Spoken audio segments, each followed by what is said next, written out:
So auto immune disease and cancer. Auto immune disease कौन बताएगा? Auto immune disease क्या है? कम्युनिकेशन.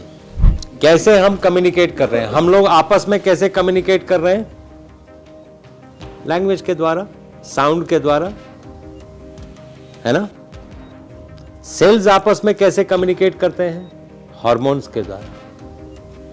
अगर कोई सेल हाइपर एसिडिक है तो आसपास के एनवायरमेंट, मतलब रोड टूट गया, तो यहां से जो हार्मोन आ रहा है कम्युनिकेट करने के लिए, वो रुक गया वहां पे. इस सेल से कम्युनिकेशन हो नहीं पाया.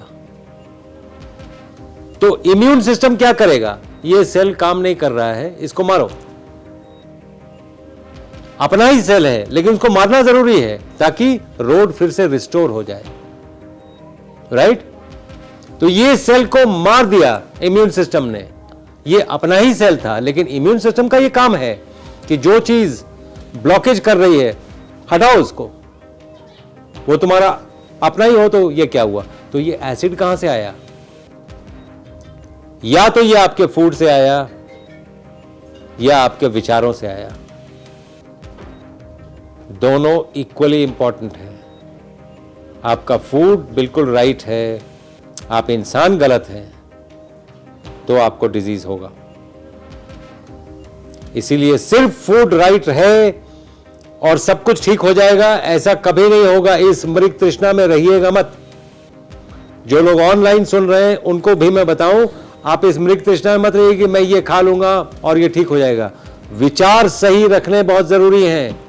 इसलिए अगर आपने अपना मनोमय कोश ठीक कर लिया, तब आप इस कैटेगरी में आएंगे कि आपको ये सब कुछ फलीभूत होगा. और ऑटो इम्यून डिजीज से लेके कैंसर तक क्योर करने की ताकत मुझ में नहीं है, आप में है. अपने आप को जागृत करिए. मैं तो रास्ता दिखाने वाला इंसान हूं. मैं आपको रास्ता दिखाऊंगा कि कैसे करना है. बस इतना ही. करना आपको है, इसलिए मैं ठीक नहीं करूंगा. आप अपने आप को ठीक करेंगे और जागृत होकर ठीक करेंगे. So it is always good कि आप जाग जाएं. ठीक है? So here we come to the end of the presentation.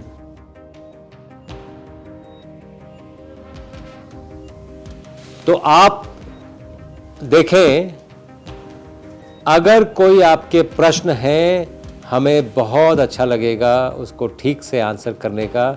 So this was the presentation that I wanted to make about the microbes. अब आपके मन में कई प्रश्न होंगे, आप प्लीज पूछिए, क्योंकि आपके प्रश्न उत्तर क्यों इंपॉर्टेंट है. चूंकि हम लोग क्वेश्चन आंसर सेशंस करते रहते हैं, आस्क डॉक्टर पांडे शो में, लाइव शोज में हम ये क्वेश्चन आंसर करते रहते हैं. 100-150 तरह के ही क्वेश्चंस होते हैं. इसीलिए आप बिल्कुल खुल के पूछिए, क्योंकि आपका जो प्रश्न है वो बहुत से ऑनलाइन लोगों का भी वही प्रश्न है जो वो पूछ नहीं पा रहे हैं. आप यहां पर बैठ के पूछ पाएंगे. तो पूछिए, आपको अगर कोई भी प्रश्न है. जी,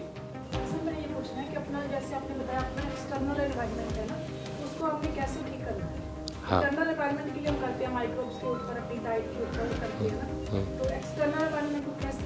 एक्सटर्नल एनवायरनमेंट को आप कैसे जानते हैं? 5 सेंसेस से जानते हैं. The sense of sight, the sense of hearing, the sense of touch, the sense of smell and the sense of taste. इसी से आप एक्सटर्नल एनवायरनमेंट को जानते हैं. आप हैं, मैं हूं, ये अजीत है, वो है, ये आप देख के बता रहे हैं, उनकी आवाज़ सुन के बता रहे हैं, उनको फील करके बता सकते हैं. तो ये 5 सेंसेस हैं जिससे हम एक्सटर्नल एनवायरनमेंट को जानते हैं. इन 5 सेंसेस में सबसे पहले प्रत्याहार लाना जरूरी है. इसीलिए योग बहुत जरूरी है. यम, नियम, आसन, प्राणायाम, प्रत्याहार. उल्टा आहार लीजिए. बाहर की नेगेटिव चीजों को हटाइए. जितने भी नेगेटिव चीज़ें हैं, आप अगर किसी के लिए नेगेटिव सोच रहे हैं, बंद करिए सोचना ऐसा। उसको कोई फर्क नहीं पड़ेगा, आपको बहुत फर्क पड़ रहा है, आपका हेल्थ ठीक नहीं रहेगा। इसलिए एक्सटर्नल एनवायरनमेंट क्लीन करने के लिए मुझे योग से बेहतर और कोई उपाय सूझता नहीं। और जब मैं योग बोलता हूं, योग does not mean yoga. Yoga is different, योग इज डिफरेंट, है ना। मैं योग की बात कर रहा हूं। और योग कर्म योग भी होता है, ज्ञान योग भी होता है, भक्ति योग भी होता है, साधन योग भी होता है। जो साधन योग ज्यादातर लोग जानते हैं, जिसमें यम, नियम, आसन, प्राणायाम, प्रत्याहार, धारणा, ध्यान, समाधि, ये सबसे आसान तरीका है समाधि में पहुंचने का, बाय द वे। क्योंकि जो लोग कर्म योग से पहुंचते हैं, बहुत डिफिकल्ट तरीका है। जैसे आप पतंजलि का अगर आप टेक्स्ट बुक निकालेंगे, उसमें 6 तरीके हैं समाधि तक पहुंचने के। पहला चैप्टर है समाधिपात। समाधिपात में जैसे लोग, मतलब जो वीर होते हैं, उनमें इतनी ताकत होती है कि अचानक उनका शरीर समाधि में जा सकता है। जैसे बाहुबली का गया। बाहुबली जो जैनों के भगवान हैं, जो बिल्कुल वो कायोत्सर्ग की या मुद्रा में मतलब खड़े हो गए, पैर पे लताएं चढ़ गई, वो बिल्कुल वहीं पे समाधि ले लिया उन्होंने, हिले नहीं, आज तक वहीं पे हैं। तो कैसे एक योद्धा में ये ताकत होती है कि इमीडिएटली समाधि में जा सकता है। और जब मैं योद्धा बोलता हूं, दैट डज नॉट मीन दूसरों को मारने वाला वीर हो सकता है। खुद की नाकामियों को मारने वाला, खुद की गलतियों को मारने वाला महावीर होता है। और भारत महावीरों का देश, यहां पर खुद पे विजय पाना बहुत बहुत जरूरी है। मैं बहुत श्योर हूं, आप लोग सब जब स्कूल में थे, आपने ये वाला भजन जरूर सुना होगा, हमको इतनी शक्ति देना मन विजय करे, दूसरों की जय के पहले खुद की जय करें। खुद की जय मतलब खुद पे विजय पाइए। आपकी हेल्प से सर ये प्रोग्रेस मिला है। तो मैंने ये एक्चुअली पूछना है कि इसको मेंटेन हमने कैसे करना है, तब ये मैं नेगेटिव। आप सबके लिए दया भाव रखिए। जो आपके लिए गलत भाव भी रखते हैं ना, उनके लिए भी दया भाव रखिए। क्यों? क्योंकि वो सिख हैं। वो आपके लिए अगर गलत भाव रख रहे हैं तो वो सिख हैं, उनके लिए दया भाव रखिए। आप देखिए, राम आज भी विश्व के लिए प्रेरणा स्रोत है।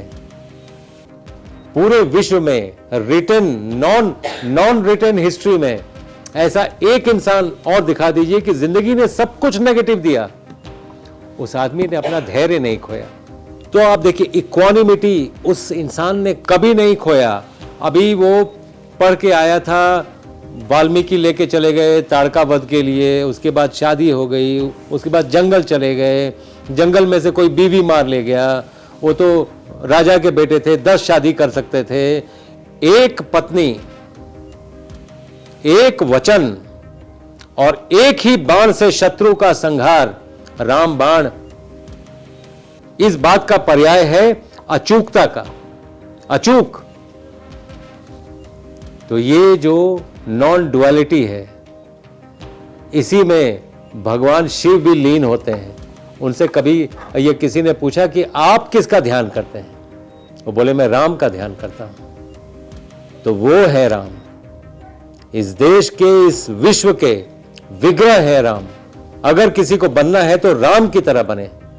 तो इसलिए coming back to your question, आप ज्यादातर लोगों को माफ करते चलें, आपका जीवन बहुत सरल हो जाएगा। सर, जो इतिहास का एपिसोड था ना 4, उसमें आपने मातृशक्ति के लिए एक संस्कार की परिभाषा दी थी, तो आप सर उसको एक बार मतलब एक्सप्लेन करेंगे। आपने बताया था कि आजकल के ज़माने में एक खुद को पॉजिटिवली प्रोटेक्ट कर लेना सबसे बड़ा संस्कार है। ये सर एक लाइन आपने बोली थी, उस पर मैं रुक गई थी, तो मैंने सोचा आपसे जब मिलूंगी तो आपसे मैं पूछूं। जरूर। मातृशक्ति की पूजा हम करते हैं, जो दुनिया का सबसे पुराना सील है। इंडस वैली सिविलाइजेशन का जो सबसे पुराना सिंधु सारस्वत प्रदेश दुनिया का सबसे ओल्डेस्ट सिविलाइजेशन है, इससे पुराने सील अभी तक मिले नहीं। तो वो मेसोपोटामिया, बेबीलोनिया, इससे बहुत हजारों साल पुराना है। तो जो उसमें सील मिला है वो मतलब किसका सील है, कभी आपने देखा है? लोग उसको पशुपति कहते थे पहले, वो मातृशक्ति है। उनके हाथ में बैंगल्स हैं जो आज भी राजस्थान में कई लेडीज पहनती हैं, मातृशक्ति है वो। और वो जो माँ है वो सिर्फ अपने बच्चों की माँ नहीं है, कुछ जानवरों की भी माँ है, मतलब सबको माँ वाले भाव से देख रही है। ये मातृशक्ति है। मातृशक्ति के क्षीण होने पे वेस्ट क्या करता है? उनकी मदर मर जाती हैं तो क्या करते हैं? कैंडल लेके वो जाते हैं, है ना? या माँ को कोई तकलीफ होती है तो कैंडल मार्च निकालते हैं। वही उन्होंने भारत के लोगों को भी बता दिया कि हाँ भाई कैंडल मार्च निकालो। अरे हम वो लोग हैं जो मातृशक्ति के लिए लंका में आग लगा देते हैं, आप कैंडल मार्च की बात कर रहे हैं। तो ये है मातृशक्ति का गौरव। और मतलब आप देखिए, औरत की नारी की सिसकियों ने युगांत कर डाला है, युगों का अंत कर डाला है। महाभारत क्यों हुआ? द्रौपदी की सिसकियों को रोक नहीं पाए। अगर द्रौपदी का चीरहरण नहीं होता तो भारत महाभारत नहीं बनता। मातृशक्ति की वो शक्ति है। तो मातृशक्ति को बहुत लिमिटेड व बहुत छोटे वे में लेना, ये वेस्ट का नजरिया हो सकता है, भारत का नजरिया नहीं है ऐसा। भारत के लिए बहुत बड़ी चीज है। और मां की पूजा करते हैं। कोई ऐसी पूजा पद्धति मैं नहीं जानता हूं जहां पर कोई फीमेल गॉड है। दिखाइए मुझे, मैं जानना चाहता हूं, मैं सीखना चाहता हूं। सिर्फ भारत की पूजा पद्धति में फीमेल गॉड होती है, बाकी सब जगह गॉड मेल है, फीमेल नहीं है। इसीलिए मातृशक्ति हमसे अच्छा कौन जानेगा। और हमें अब बताया जाता है कि आप अपनी औरतों को रेस्पेक्ट कैसे करना है आपको नहीं पता है। अब क्या बताएं उनको कि आपको नहीं पता है कि आप क्या बोल रहे हैं। Anyways, that is a debate, we can talk about it. जी, थैंक यू। और कोई प्रश्न? जी। माइक्रोबायोम नीम जैसे या कुछ गर्म चीजें खाने से कम होते हैं? हाँ, कम होगा, कम होगा। इसीलिए माइक्रोब्स को कभी भी गर्म करके मत खाइए। जो लोग A2 मिल्क की भी दही को उस टाइप से गर्म करके कुछ अगर बनाते हैं ना, तो वो आपके टेस्ट के लिए अच्छा हो सकता है, लेकिन उसमें माइक्रोब्स एक्सपेक्ट मत करिए। ये मत एक्सपेक्ट करिए कि आप दही खा रहे हैं और सारे माइक्रोब्स मिल गए आपको, नहीं होगा। नेचुरली कोई फूड है प्लैनेट और उसमें कड़वे चीजें हैं, तो उससे क्या खत्म होते हैं? जैसे नीम खाते हैं, कब तक खाने नीम के पत्ते, उससे क्या कम होती है? कोई भी चीज या तो आप बैक्टीरिया खा रहे हैं या बैक्टीरिया का फूड खा रहे हैं, आप ऐसे समझिए। इसी को प्रीबायोटिक और प्रोबायोटिक कहते हैं। तो अगर आपने माइक्रोब्स अपने ठीक कर लिए, अब उसका फूड कहे तो नीम जो है वो बहुत अच्छा फूड है। नीम के पत्ते आपके माइक्रोब्स के लिए। इसलिए कई लोगों का, आप अगर सुबह में यहाँ पर देखेंगे पेशेंट्स का, आप देखेंगे सबसे पहले हम पत्ते खिलाते हैं उनको, बिकॉज सबसे वाइब्रेंट मॉलिक्यूल क्लोरोफिल है और क्लोरोफिल पत्ते में ही होता है, आप में नहीं। और ये एक ऐसा मॉलिक्यूल है जिसके पास ताकत है सूरज की रोशनी को स्प्लिट करने का फोटॉन्स में। ये आप में नहीं है, ये किसी में नहीं है। इसीलिए वृक्ष अगर देवता नहीं है तो फिर आपको देवता का डेफिनेशन नहीं पता है। वृक्ष देवता है। वृक्ष के ऊपर वेद लिखे हुए हैं, अगर आपको नहीं पता। वृक्ष आयुर्वेद कहते हैं उसको। वृक्षों के ऊपर वेद लिखे गए हैं। तो वो आप सब कुछ आपका फूड है, माइक्रोब्स का ही फूड है, आप ले सकते हैं। जी। प्रश्न ये कि मिट्टी आज हम जहाँ चल रहे हैं साहब रोड बन रहा है, हाईवे पे जा रहा है, तो मिट्टी समझो पानी हमें पीने के लिए पानी नहीं मिल रहा है, पानी नहीं मिल रहा है। अब गवर्नमेंट भी उसमें काम कर रही है। गांव में जो नल होता था नल नहीं है, नल बंद हो गई है, डायरेक्ट मोटर से पानी आता है, वो टंकी पर आता है वो। मोटर में जमीन का ही पानी आता है।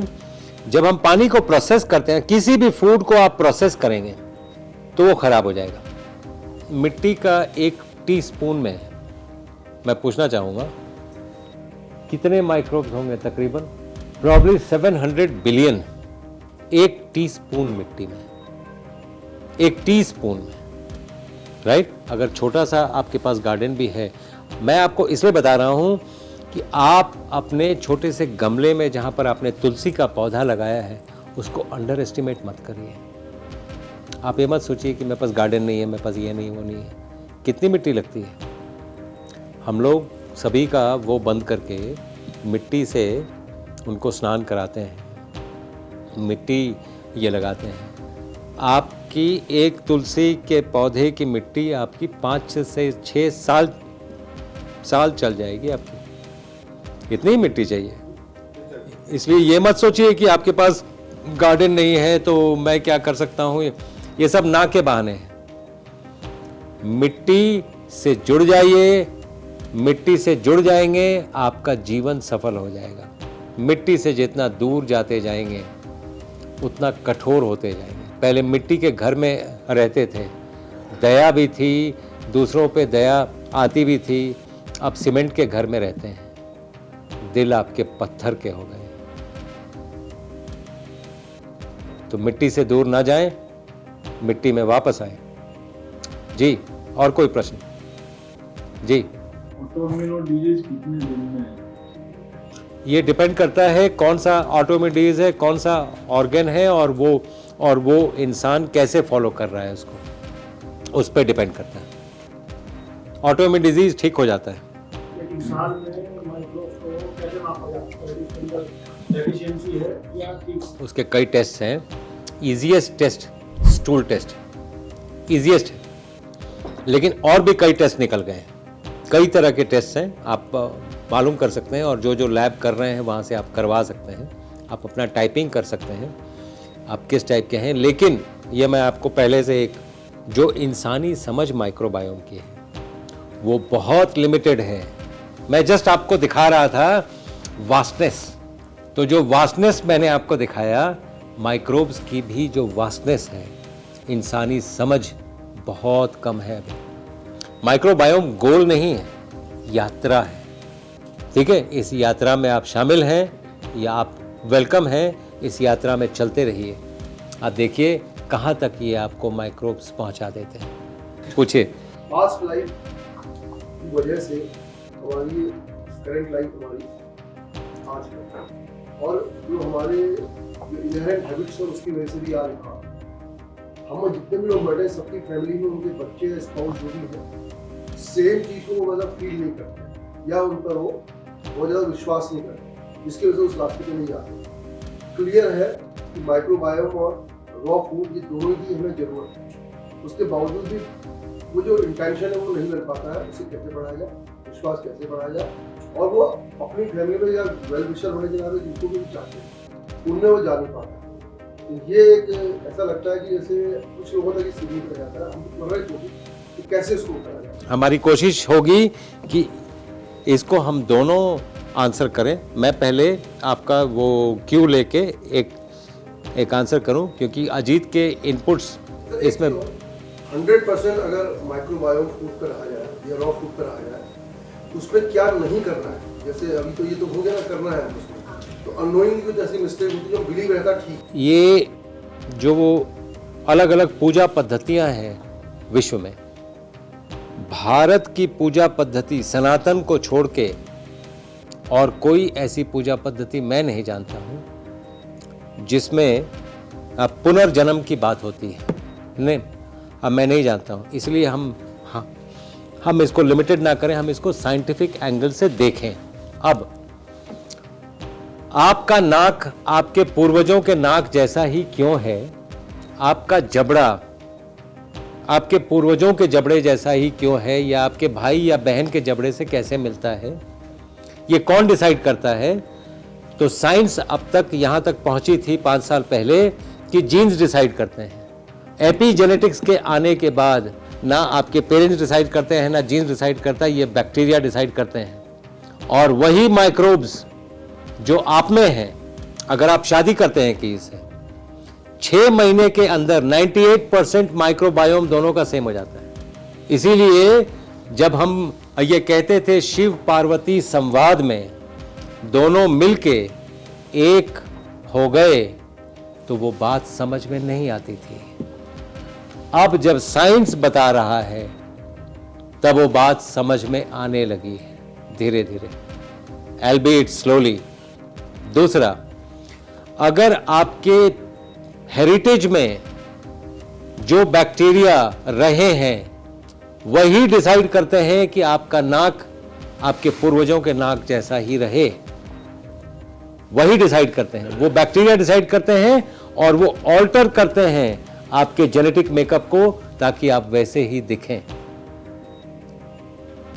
तो ये सारा कुछ डिटरमिन करते हैं बैक्टीरिया। इससे बहुत बड़ा एक वो आ रहा है कि जो आपके कर्म हैं वो भी कहीं ऐसा तो नहीं कि आपका माइक्रोब्स ही डिसाइड कर रहे हैं। ये हो सकता है क्योंकि गट ब्रेन कनेक्शन है। अगर आप बार बार इरिटेटेड हैं या ये सिज़ोफ्रेनिक हैं आप किसी बात के लिए, आपके गट माइक्रोब्स ठीक नहीं है, शायद इसलिए आपकी ये स्थिति है। आप गट माइक्रोब्स को ठीक कर लीजिए, आपकी सिज़ोफ्रेनिया चली जाएगी। तो इसलिए धीरे धीरे साइंस वहां पे पहुंच रहा है जहां पर ये धीरे धीरे साबित करने की स्थिति में पहुंच रहा है कि आप का सभी एक्शन आपके नेक्स्ट बर्थ में डिफाइन होगा। लेकिन सनातन में ये बहुत ही पारंपरिक बात है कि आपके जो भी कर्म हैं वो आपको इसी जन्म में भोगने पड़ेंगे। अगर गलती से बच गए, आपने नहीं भोगा और मर गए, गलती से मर गए, तो वापस जन्म लेंगे और वो सारा कुछ करके जाएंगे जो आपने अधूरा छोड़ा हुआ था, अच्छे भी और बुरे भी। इसका क्या औचित्य है कि कोई बच्चा धीरू भाई अंबानी के यहां पैदा होता है, कोई एक ये गरीब के यहां पैदा होता है। वो दोनों बच्चों का दोष क्या था भाई? क्यों कोई एक जगह पैदा हुआ, क्यों कोई दूसरी जगह? ये उस बच्चे के अपने अपने पिछले जन्म के कर्म हैं जो ऐसा करवाता है। So it's a life is a continuous, consciousness is a continuous process. मैंने आपको बताया ना, ये एक डिफिकल्ट क्वेश्चन है साइंस में, साइंस को ये बात नहीं समझ में आती है। जी लास्ट सवाल पूछूंगा, हमारा जो टाइम है जिसको कहते हैं डेथ बोलते हैं, इंटेंशन से क्या उसको और आगे प्रोग्राम करा जा सकता है अपनी हैबिट ठीक करके या इंटेंशन चेंज करके? बट इंटेंशन से या कोई प्रोसेस से कनेक्ट होके ये आपका बहुत करके वो कर सकते हैं? बहुत डीप क्वेश्चन है आपका। ये मैं आपको बताऊं, क्वालिटी ऑफ लाइफ को ज़्यादा अच्छा करना ज़्यादा ज़रूरी है। टाइम ऑफ लाइफ अभी तक मतलब ऐसा है कि बहुत कम लोग उस स्थिति में पहुंच पाते हैं। जैसे मार्कंडे इस स्थिति में पहुंच गए थे जब 16 साल में मरना था उनको, वो अमर हो गए, आज के दिन में भी जिंदा है, राइट? तो उन्होंने इन्फ्लुएंस कर लिया टाइम को, या टाइम के बियॉन्ड चले गए, समय के बियॉन्ड ये चले गए। वो बहुत टफ योगिक प्रैक्टिसेस हैं जो सब लोग नहीं कर पाएंगे। मतलब इस पूरी सृष्टि में अभी एट दिस पॉइंट मुझे तो कोई नहीं दिखता है जो ये स्थिति में पहुंच पाए, क्योंकि हम डिटोरिएट किया है हमने विद टाइम, हेल्थ में भी सब चीज़ों में डिटोरिएट किया है, मेंटालिटी में तो बहुत ज़्यादा।